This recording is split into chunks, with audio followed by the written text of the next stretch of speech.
지금 중앙아시아에서 벌어진 한 장면이 철도 전문가들 사이에서 화제가 되고 있습니다. 우즈베키스탄의 한 시험장에서 한국 기술자들이 새로 도착한 고속열차를 대상으로 도저히 믿을 수 없는 행동을 하는 모습이 목격되었거든요. 그들은 정교한 체질망을 이용해서 고운 모래부터 거친 모래까지 다양한 크기의 모래를 기차 흡입구에 계속해서 투입하고 있었습니다. 그것도 엔진이 돌아가는 상태에서 말이에요. 현장에 있던 우즈베키스탄 철도 관계자들은 저들이 대체 뭘 하고 있는 거지? 멀쩡한 기차를 고의로 망가뜨리려는 건가? 라며 당황했다고 합니다. 더 놀라운 건 한국 기술자들의 반응이었어요.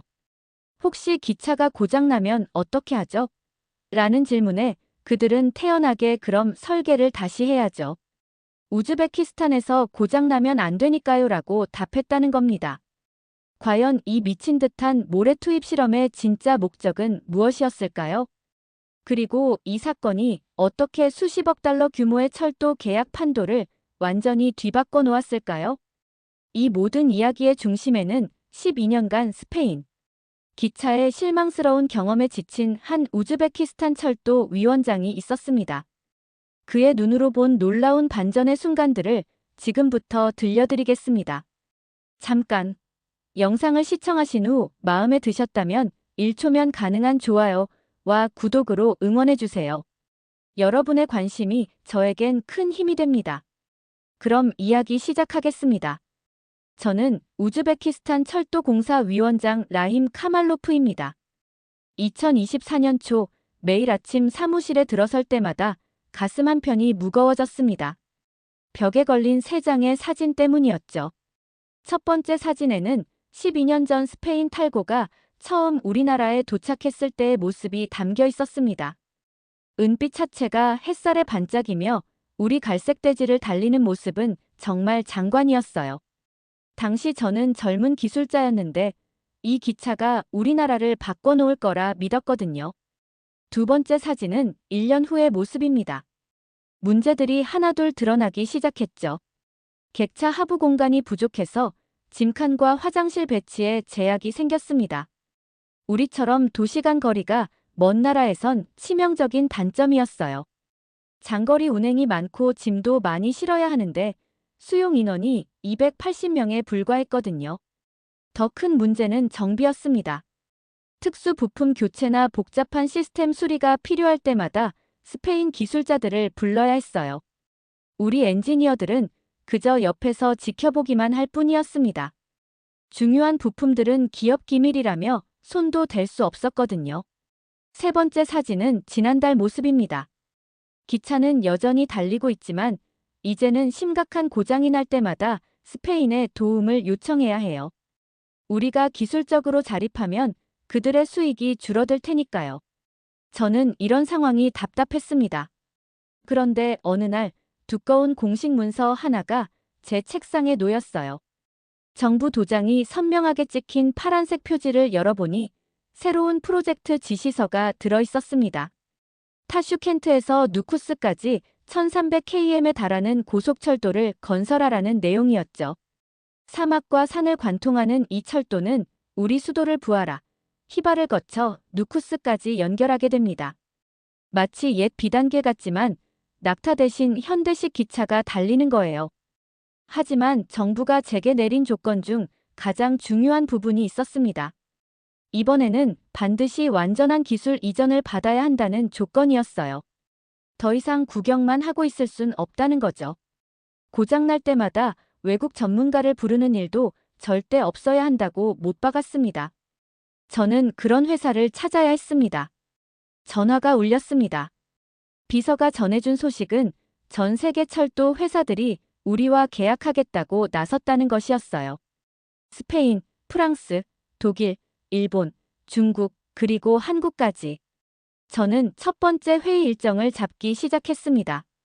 제 사무실에 처음 들어온 사람은 스페인의 후안 로페스였어요. 그를 본 순간 눈이 휘둥그레졌습니다. 입고 있는 양복감만 해도 우즈베키스탄 평균 월급보다 비싸 보였거든요. 스페인을 불신했던 저였지만 그의 제안을 듣고는 또 한 번 놀랐죠. 최신형 탈고는 시속 330km, 정시 도착률 98%, 항공기 대비 10분의 1 탄소 배출량이라는 친환경성까지 자랑했습니다. 12년 전과는 다를 거라고 약속했어요. 이번엔 기술을 전수하겠다고 말했습니다. 하지만 제가 기술 매뉴얼을 보여달라고 하자 계약서에 사인한 다음에 주겠다고 했어요. 엔지니어 교육에 대해 물어보니 적절한 시기에 하겠다는 답만 돌아왔죠. 저는 알고 있었습니다. 그들은 여전히 손익계산을 하고 있다는 걸요. 그 뒤 3주간 제 사무실은 국제철도 전시장이 되었습니다.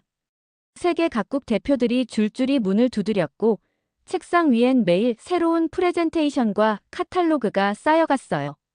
프랑스는 세계 최고 속도 기록을 보유한 TGV를 내세웠습니다. 시속 574.8km라는 놀라운 기록을 자랑하며 유럽 대륙의 심장부를 가로지르는 기술의 상징이라고 설명했죠. 열차 내부는 비행기 비즈니스석처럼 고급스럽고 고속으로 달려도 진동이 거의 없다고 했습니다. 독일의 지멘스는 유명한 IC 시리즈를 가져왔어요. 3중 댐퍼 구조, 독자적인 전자제어 제동 시스템, 실내 소음 50데시벨 수준의 정숙성까지. 듣기만 해도 고개가 끄덕여질 만큼 뛰어난 스펙이었습니다. 일본은 신칸센을 내세웠죠. 시속 360km 이상으로 달리는 N700 열차는 정시 운행률 99.8%라는 전설적인 기록을 자랑했습니다. 어떤 역에서는 초침 단위로 도착 시간이 맞춰진다는 이야기까지 들었어요. 하지만 모든 국가의 대답은 똑같았습니다. 해당 부분은 기밀입니다. 계약서 체결 후 상세 내용 협의가 가능합니다. 저는 마치 어른들 사이에 끼인 아이가 된 기분이었어요. 그들의 조건을 받아들이는 순간 우리 기술자들은 또다시 그림자 속에서 지켜보는 입장이 될 거라는 불안이 엄습했습니다. 그런데 어느 날 한국 현대로템의 김태준이라는 사람이 왔어요. 타슈켄트 공항에서 평소처럼 환영위원회와 함께 기다리고 있었는데 김태준이 비행기에서 내렸을 때 저는 거의 못 알아볼 뻔했습니다. 뒤따라오는 보좌관도 없었고 사진기자도 없었고 꽃이나 선물을 들고 오는 사람도 없었어요. 평범한 정장을 입고 있었는데 그냥 일반 가게에서 산 것 같았습니다. 제게 걸어와서 악수를 했어요. 그는 큰 말이나 거창한 약속으로 저를 감동시키려 하지 않았습니다. 대신 저를 완전히 놀라게 만드는 말을 했어요. 카말로프 위원장님, 이전에 실망하신 적이 있다는 걸 알고 있습니다. 다른 걸 보여드리고 싶지만 제가 하는 말을 믿기 전에 먼저 직접 저희 조건을 보셔야 한다면 충분히 이해합니다. 그날 저녁 제 사무실에서 김태준이 자료를 펼쳐놓았는데 다른 사람들과는 완전히 달랐어요. 완벽한 조건에서 찍은 반짝반짝한 사진 대신 한국 기차들이 얼음 폭풍과 사막 더위에서 테스트받고 있는 사진들을 보여줬거든요. 사막 기후 특성상 고온에서 안정적으로 성능을 낼 수 있도록 외부 먼지나 모래를 차단하는 방진 설계에 집중한다는 계획서를 제시했죠. 저희는 한국에 대한 본격적인 검토를 시작했고 정부와 함께 한국을 방문했습니다. 저희 최고 엔지니어들을 데리고 갔어요. 그중 아지즈는 기차에 관해서 바퀴가 철로에서 내는 소리만 들어도 이상을 알아낼 수 있는 똑똑한 사람입니다. 김태준이 우리를 공장 조명 아래서 반짝이는 은색 기차로 안내했어요. KTX-이음이라는 한국의 최신 고속열차였지만 화려한 느낌보다는 실용적인 느낌이었습니다. 한국 열차의 최고 속도는 분명 스페인이나 프랑스, 일본보다 떨어졌어요. 스페인은 시속 330km, 프랑스는 320km, 신칸센은 360km 이상인데 KTX-이음은 상용 최고 속도가 겨우 260km 정도였거든요.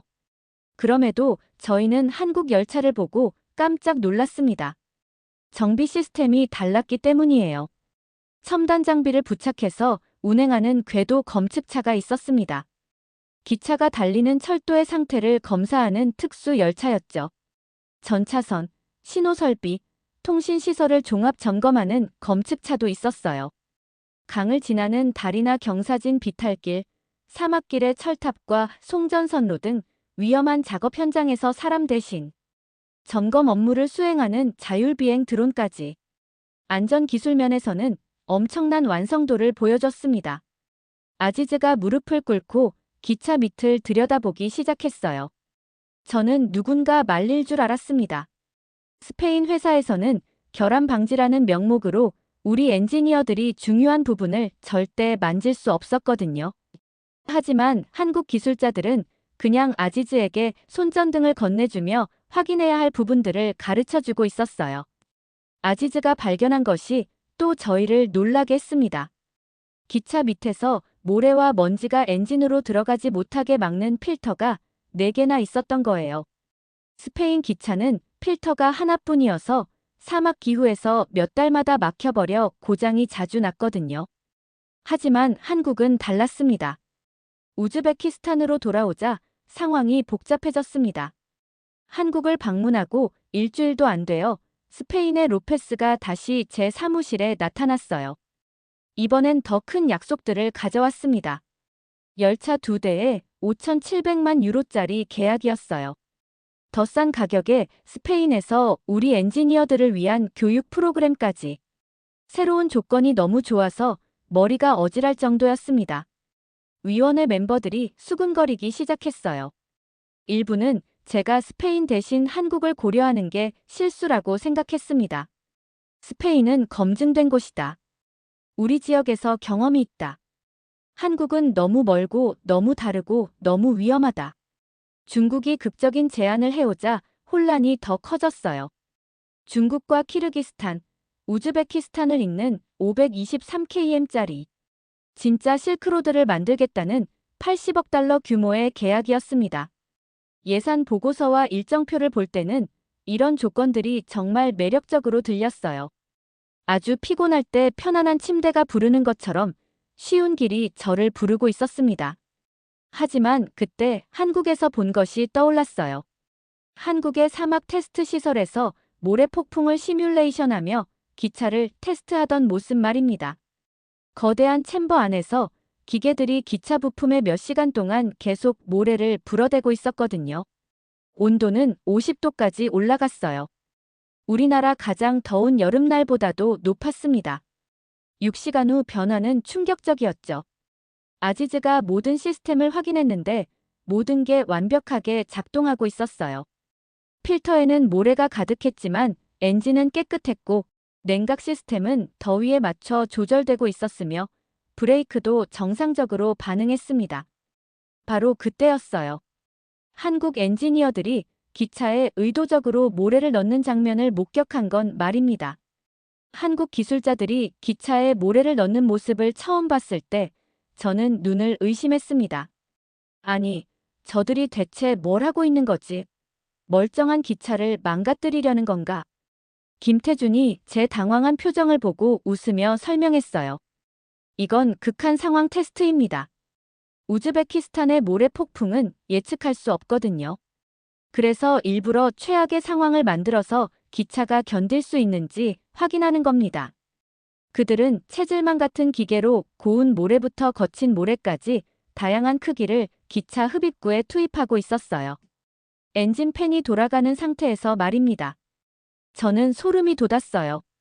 스페인이나 다른 나라에서는 상상도 못할 일이었거든요. 혹시 기차가 고장나면 어떻게 하죠? 제가 물었더니 한국 엔지니어가 대답했습니다. 그럼 설계를 다시 해야죠. 우즈베키스탄에서 고장나면 안 되니까요. 그 순간 저는 깨달았습니다. 다른 나라들은 자신들의 완벽한 기차를 우리에게 팔려고 했지만 한국은 우리나라 환경에 맞는 기차를 만들려고 하고 있었던 거예요. 더 놀라운 건 그 다음이었습니다. 모래 테스트가 끝난 후 김태준이 저희를 다른 곳으로 안내했어요. 거기엔 우즈베키스탄 국기가 그려진 기차 모형이 있었습니다. 이건 뭐죠? 제가 물었더니 우즈베키스탄 전용 모델입니다. 여러분이 직접 설계에 참여해서 만든 거예요. 라고 답했습니다. 아지즈가 제안했던 4개의 필터 시스템이 실제로 적용되어 있었고 사막 고온에 맞춘 냉각 시스템도 보강되어 있었어요. 심지어 우즈베크어와 러시아어로 안내방송을 할 수 있는 시스템까지 탑재되어 있었습니다. 저는 그때 확신했어요. 한국은 단순히 기차를 파는 게 아니라 정말로 우리와 함께 무언가를 만들어가려 한다는 걸 말입니다. 며칠 후 저는 우즈베키스탄 철도위원회 긴급 전체 회의를 소집했습니다. 하얀 회의실 천장 아래 긴 타원형 테이블에는 18명의 위원들이 앉아 있었어요. 모두 다른 지역 출신, 다른 세대, 다른 이해관계를 가진 사람들이었습니다. 회의 의제는 단 하나였어요. 타슈켄트 마이너스누쿠스 고속철 건설의 최종 계약 상대를 결정하는 것. 회의가 시작되자 곧바로 분위기가 갈라졌습니다. 프랑스와 스페인을 지지하는 쪽은 검증된 실적과 빠른 속도, 기술 호환성을 내세웠어요. 과거 스페인 기차 도입 실무 책임자였던 파루흐가 이렇게 말했습니다. 우리는 도박을 하는 게 아닙니다. 이번엔 안정된 선택을 해야 해요. 스페인 탈고의 틸팅 기술, 궤관 전환 기술, 사막용 설계는 세계 최고 수준입니다. 98% 정시 도착의 에너지 효율까지 아직 따라올 나라가 없어요. 한국은 솔직히 잘 몰라요. 처음부터 다 새로 배워야 하잖아요. 반면 한국을 지지하는 위원들은 현장에서 본 것, 손으로 만진 것, 정직하게 말한 사람들을 기억하고 있었습니다. 저는 이렇게 말했어요. 우리는 누군가를 신뢰하려는 게 아닙니다. 우리가 스스로 신뢰받을 수 있는 기술을 갖기 위한 계약을 하는 겁니다. 회의장이 조용해졌어요. 제가 마지막으로 입을 열었습니다. 여러분, 이 회의실에서는 말로 싸우고 있지만 현장에서는 온도가 50도를 넘고 모래가 엔진 안까지 파고듭니다. 우리는 이제 다른 나라 기술력 뒤에 숨어 있을 수 없어요. 이제는 우리가 우리 철도를 직접 고치고 우리 기술자들이 주도하는 미래를 선택해야 합니다. 그 길을 처음부터 함께 걸을 수 있는 파트너가 누구인지 여러분은 이미 알고 계십니다. 위원들이 손을 들기 시작했어요. 무기명 투표가 진행됐고 사무총장이 한 사람씩 서명을 받았습니다. 마침내 심장이 떨리는 결과가 발표되었어요. 위원장님, 최종 결정이 나왔습니다. 한국 12표, 스페인 4표, 중국 2표. 대한민국 현대로템으로 결정되었습니다. 투표 결과가 발표된 며칠 후부터 숨 돌릴 틈이 없었습니다. 타슈켄트의 사막바람이 제 머리카락을 시원하게 휘날릴 때마다 머릿속엔 오직 한 가지 생각만 맴돌았죠. 이제 진짜 시작이다. 정부 간 계약은 예상보다 훨씬 복잡한 절차를 거쳤어요. 우즈베키스탄 정부와 한국 정부는 공식 채널을 통해 상호 의향서를 교환했고 대통령 간 국빈 방문 일정을 조율하며 고속철 수출 계약을 4월 14일에 체결하기로 확정했습니다. 계약식이 열린 곳은 타슈켄트 대통령궁 대연회장이었어요. 하얀 천장 아래 우리 대표단과 한국 대표단이 마주 앉아 서로의 의지를 확인하는 순간을 저는 결코 잊지 못할 겁니다. 우리 대통령은 단순히 외국산 열차 한 편성을 들여오는 것이 아니다. 이 계약은 우즈베키스탄이 스스로 미래 철도 시스템을 유지, 관리할 수 있게 하는 기술과 사람을 함께 길러내는 진정한 동반자 관계다라고 말했습니다. 한국 대통령도 KTX-2 한 대당 7량의 기차를 총 6대를 우즈베키스탄에 공급하고 2년간 경정비와 9개월마다 중정비를 포함한 유지보수 시스템을 패키지로 제공하겠다는 구체적 계획을 발표했죠. 계약 금액은 약 2,700억 원. 전체 부품의 87%가 한국산이라는 점을 내세워 국내 중소기업과 우즈베키스탄 현지 부품업체가 함께 협력하는 구조였습니다. 그 후 몇 주간은 마치 폭풍 속으로 걸어 들어가는 듯한 시간들이었어요. 계약서에 서명하는 순간부터 실질적인 작업이 시작됐고 저는 위원장으로서 모든 걸 총괄해야 했습니다. 가장 먼저 해야 할 일은 엔지니어 파견 계획을 확정하는 것이었어요. 스페인 기술자들은 기차를 넘겨주기만 했지만 한국 측은 달랐습니다. 진짜 파트너십이란 문제가 발생하기 전에 스스로 해결할 수 있도록 가르치는 것이라고 수차례 강조했거든요. 40명의 우즈베크 엔지니어가 6개월간 서울에 머물며 집중 교육을 받기로 했습니다. 아지즈를 비롯한 핵심 멤버들은 영어와 한국어를 익혀야 했고, 우리 프로그래머 자밀라는 컴퓨터 시스템을 우즈베크어와 러시아어, 영어로 처리하도록 만드는 작업에 돌입했어요. 저는 타슈켄트 공항에서 그들이 출국하는 날 활주로 끝까지 배웅했습니다. 엔지니어들은 긴장 반 설렘 반인 표정을 지었고, 저 또한 설레는 마음에 기대가 부풀었어요. 서울에 도착한 그들은 처음엔 낯설고 빡빡한 일정에 지쳤을 법도 했습니다. 하지만 3개월 차에 제가 직접 방문했을 때 깜짝 놀랄 만한 광경을 목격했어요. 아지즈는 단순히 주어진 매뉴얼만 암기하는 게 아니었습니다. 서울 연구소에서 점검 설비를 보며 메모하고 자신만의 아이디어를 한국 엔지니어들에게 적극 제안하고 있었거든요.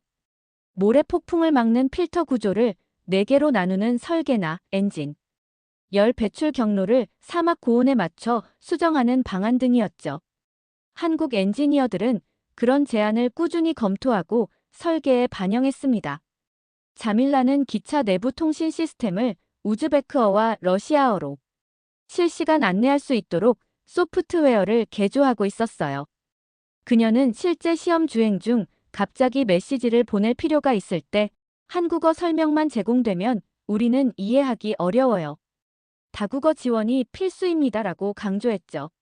서울 연구소 실험실을 밤 11시까지 밝히던 그녀의 눈빛은 피곤함이 아니라 자부심으로 빛나고 있었습니다. 한편 국내에 남은 제 역할도 간단치 않았어요. 철도청에서는 이미 타슈켄트 마이너스누쿠스 구간 철도 건설 설계에 들어갔고, 저는 한국 측 감독관들과 현지 도로 설계팀, 토목 전문가들을 연결해 주어야 했습니다. 하루에도 수십 통의 전화가 왔고, 예산 부지 장비 운송 일정 등의 문제로 복잡한 관계가 얽혀 있었죠. 하지만 저는 마음속에 분명한 목표가 있었어요. 이 철도는 한국이 해주는 모든 것을 우리가 직접 배워내야만 한다는 것 말입니다. 마침내 2025년 우즈베키스탄 현지에 첫 번째 KTX-2음 편성이 도착했습니다. 수천 명의 시민들이 타슈켄트 중앙역으로 몰려들었고, 황금빛 저녁 햇살 아래 은색과 파란색이 어우러진 기차가 천천히 플랫폼의 모습을 드러냈어요. 열차에는 우즈베크어와 한국어로 우즈베키스탄 레일이 쓰여 있었는데, 그 순간 저는 가슴 깊은 곳에서 뜨거운 무언가가 터져 나오는 듯 했습니다. 하지만 진짜 긴장되었던 순간은 다음 달이었어요. 타슈켄트를 떠나 부하라까지 이르는 첫 시범 운행 날이 다가왔습니다. 기온은 이미 섭씨 40도를 훌쩍 넘어갔고, 전날부터 심한 모래 폭풍이 예고되어 있었거든요. 우리는 만반의 준비를 마쳤어요. 궤도 검측차와 종합 검측차로 사전 점검을 마쳤고, 자율비행 드론도 다리와 송전탑을 최종 확인했습니다. 아지즈는 기차 및 필터를 손수 확인하며 이제 더 이상 모래바람 때문에 우리가 원하는 속도에 도달 못할 일은 없을 거예요 라고 미소 지었죠. 그리고 그날 KTX-2음 열차는 타슈켄트 중앙역을 출발했습니다. 플랫폼에 서 있던 제 눈앞을 스쳐가는 사막 풍경은 마치 색을 잃은 캔버스에 생동감이 채워지는 것 같았어요. 열차는 자동으로 속도를 조절했고, 필터가 모래를 걸러냈으며 실내는 바깥의 거친 소음을 허용하지 않았습니다. 승객실 안에서는 시원한 바람이 은은히 돌았고, 그저 평범한 기차 여행이 아니라 미래를 여는 순간이라고 믿고 싶을 만큼 감격스러운 광경이었어요. 예정대로 부하라에 도착했을 때는 시간 약속이 완벽히 지켜진 상태였고, 승객들은 눈빛에서 자부심과 안도감을 숨기지 못했습니다.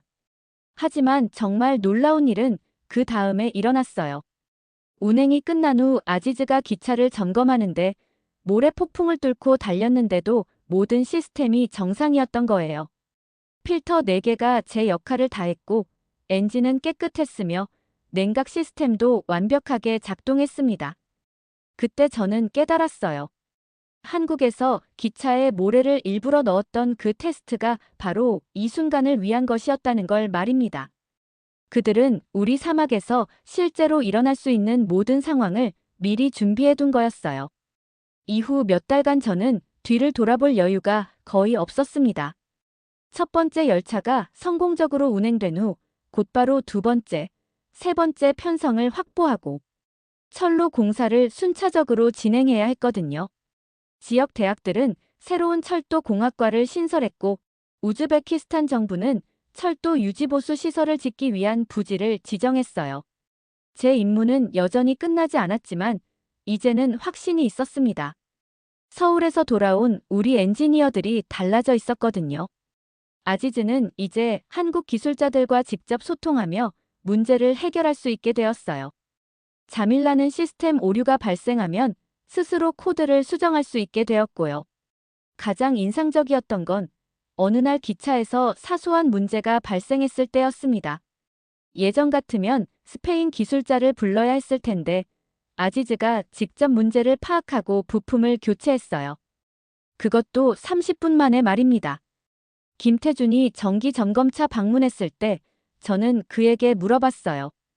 왜 한국은 다른 나라들과 달랐을까요?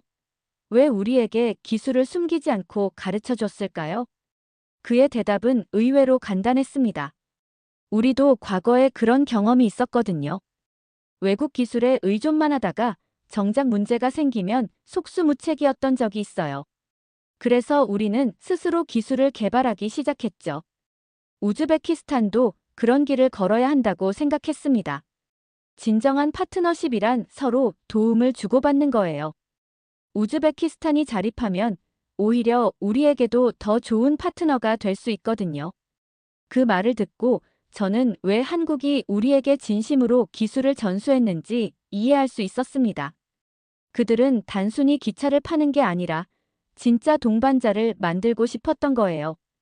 2027년 4월 공식적인 타슈켄트 마이너스 누쿠스 고속철도 개통식이 열릴 예정입니다. 1300km에 달하는 이 철도가 완전히 개통되면 우리나라는 중앙아시아의 교통 허브가 될 거예요. 하지만 저에게 가장 중요한 건 속도나 거리가 아닙니다. 이제 우리 기술자들이 스스로 기차를 고치고 스스로 철로를 검사하고 스스로 시스템을 운영할 수 있게 되었다는 사실이에요. 에필로그 사막 위의 꿈. 저 하늘을 바라보면 키질쿰 사막 위로 구름 한 점 없이 맑은 푸른빛이 펼쳐집니다. 그 아래로 수백 km에 걸친 철로 위에서 우리의 KTX-이음 열차는 이미 달리기 시작했어요. 아지즈와 자밀라, 그리고 이름 모를 한국의 수많은 엔지니어들이 함께 만든 이 철도는 오늘도 사막의 뜨거운 공기를 가르며 달리고 있습니다. 저는 오늘도 저 사막 위를 바라봅니다. 그곳엔 이제 단순한 교통수단을 넘어서 한국이 저희에게 보여준 가능성이 실려다니고 있거든요. 한국의 KTX-이음은 단순한 열차 계약이 아니었습니다. 우즈베키스탄이 외국 기술의 그림자에서 벗어나 스스로의 손으로 미래를 만들어가기 시작한 첫 걸음의 기록이에요. 빠른 속도가 전부가 아니었습니다. 진짜 중요한 건 모든 사람의 가능성을 실은 기차였다는 거죠. 한국이 우리에게 기차에 모래를 넣는 이유를 보여준 순간 저는 깨달았어요. 진정한 기술이란 완벽한 조건에서만 작동하는 게 아니라 가장 혹독한 환경에서도 견딜 수 있는 것이라는 걸 말입니다.